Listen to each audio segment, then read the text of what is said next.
In that kind of form again? I am, yeah. I feel very good. I feel very relaxed. I think the thing that's done me over the last couple of days, Rod, is I felt very, very nervous. And I think that's a good thing for me. No expectations, just come in here and do my thing. And like I say, I've been very nervous, but I've got through a couple of rounds, couple of tough rounds. So, and this is going to be no different. You know, we're in the last 16 of the UK Open. No game's easy. And, you know, hopefully Mark's not up for it, and hopefully I am. All the best. Cheers, bro. Thank you. Thanks, Lloyd. Good man. Mark, you've drawn Colin Lloyd as your next opponent. How does that grab you? They're all tough, aren't they? They're all tough. He'll fancy his chances, won't he? I'm underdog. Pressure's on him still. I thought, well, I've took him close on other tournaments. He's always beat me, but I feel like today's my day. As you say, all the pressure's on him, really, isn't it? It's all on these top boys. I'm coming under the radar, but he has played me and he knows I can play. But today it's been going well, so hopefully I can maintain it. Yeah, good luck tonight, Mark. Play well. Thank you, mate. Thanks, Mark. Mark Webster, a man through to the last 16 of the competition. Let's show you how he made it through. 12th leg is Peter to throw first. 100.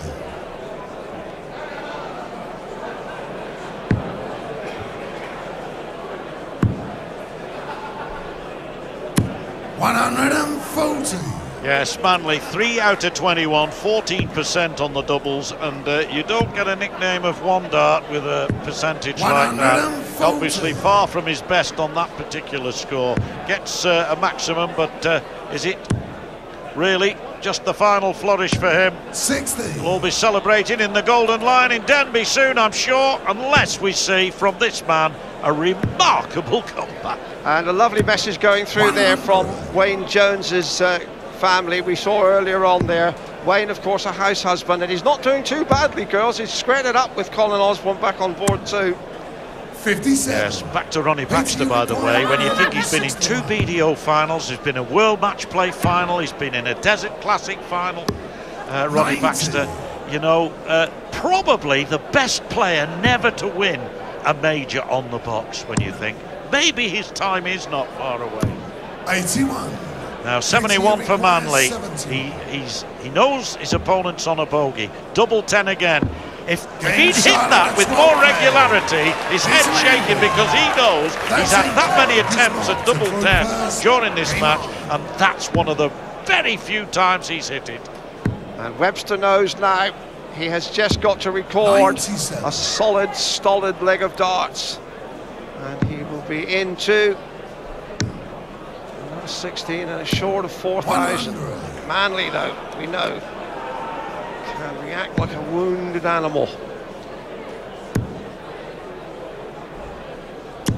140. I'm impressed with, you know, Webster. We were saying he needs to make his mark on the PDC. He was one down, we remember, but he hasn't been headed since then. And at one point, had a 5-leg advantage. It's been impressive for Webby. Yeah, tidy performance, Dave, as he's looking at yet another maximum, not quite, but well on his way, unless Manley can find somehow the red bit. He needs another one of those. 140. 121 plays 124. Advantage, though, the left-hander.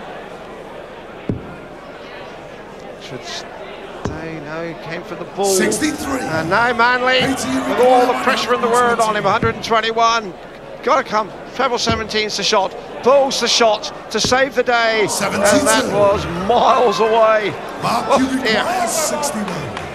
Yes, his previous attempt at the ball was just as far away, wasn't it? As he's now wants tops here for a 9-4 victory over Peter Manley. And Peter Manley, who beat one famous left-hander last night, goes out to another one this afternoon. Mark Webster, the youngster from Wales, former world champion, is through to the 5th round of the UK Open, where he will face Terry Jenkins. More build-up to that 5th round on the way in a moment.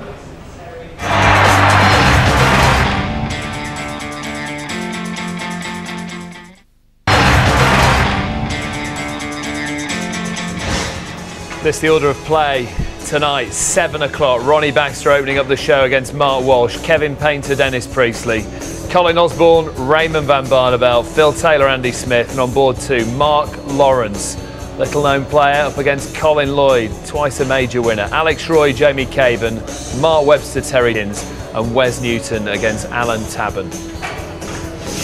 Rod, I guess the Colin Osborne, Raymond van Barneveld match is the pick of those, isn't it? Yeah, it is. I mean, Colin Osborne is a steady, real good player. Raymond, as I said earlier on, if Colin Osborne can get into Raymond very early, then he could have a big chance. But if Raymond gets in front and gets confident, then I think Colin's got a big game on his hands. Ronnie Baxter, Mark Walsh as well. We're talking about Mark Walsh's form. You talked how impressed you'd been with Ronnie Baxter as well. Yeah, Ronnie Baxter's been sneaking along. We've not done a lot of coverage of Ronnie, and he's always been winning comfortable as well. I mean, both players have got a solid throw. Nothing can go wrong in that. I mean, I can see that going all the way. It could go to the odd leg, that one. What's the difficulties involved in getting yourself up for a game in an afternoon session and then having to relax and then do it all again in an evening session? Well, I mean, it starts off early in the morning. You're getting up, you're feeling the negative adrenaline in your body. It really does put you on a downer until you get to the venue and you feel the atmosphere, and then your adrenaline starts to work for you. You get on the practice board and you warm up, and you get on the stage, and that's when the adrenaline really rushes. And you play this massive game, and as soon as you finish, it just drains from your body. And you're thinking, blimey, and it's an incredible feeling that all sportsmen go through it. But then you're walking away, 2 hours later, you've got to come in and do it all again. Now, some players won't move from the practice room. I wouldn't have done. I would have stayed here. We know Dennis Priestley's gone back to his room to have a sleep. Can't understand that, I really can't. Most players would have to stay up here, keeping that environment of, keeping a bit of adrenaline pumping. You go out, you have something to eat, it's all of a sudden bloats you. But, it is a fine line, and of course the players that are not used to it, like Mark Lawrence, that's why Colin was quite, honest about it. That's a great draw for Colin. Colin's used to it, Mark isn't. All right, Rod, we'll see you later on. Make sure you join us. Sky Sports 3 and HD3 from 7 o'clock. Who'll make it through to the quarterfinals of the UK Open?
More sport, news and views at skysports.com.